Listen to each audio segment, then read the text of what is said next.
Hi there, students. To deracinate. To deracinate. It means to pull out by the roots. So if you want to get weeds out of your garden, normally you need to deracinate them. You need to pull them out by the roots. Or I guess if you're picking carrots, then you need to deracinate them. Yeah, pull them out by the root, because the root is what you get to eat. But we really need to use this word metaphorically. So to deracinate a group of people, to move them from their homeland, to move them from the land which is theirs, from the land which is associated with their culture.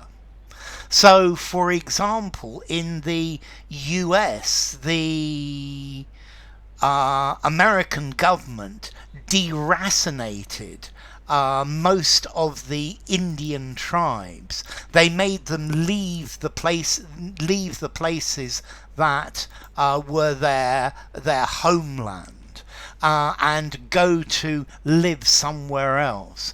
So to force people from their homeland to a new location, to a foreign location.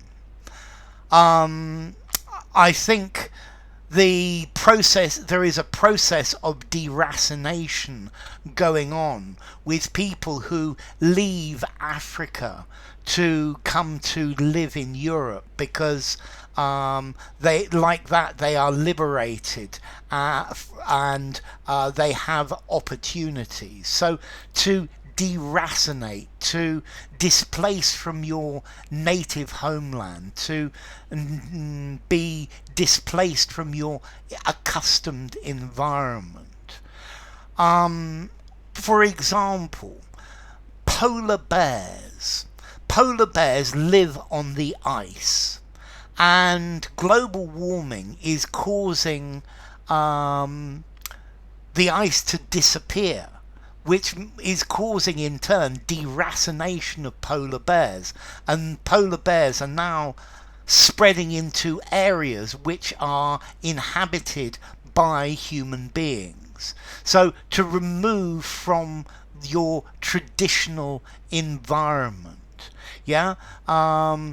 war very often deracinates people. There's a war and people leave.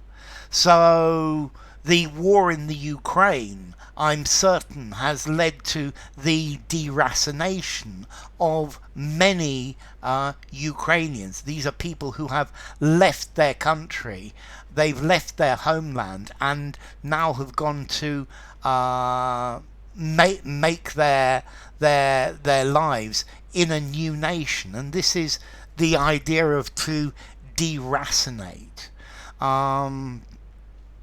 Civil war is very often a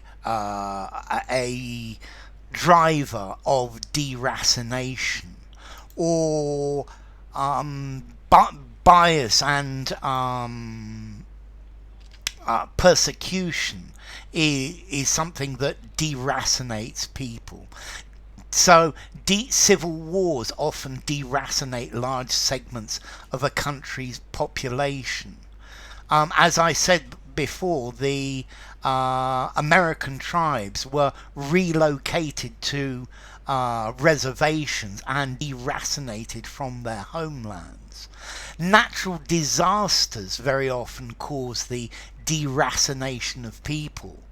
That people have to go and they live somewhere else.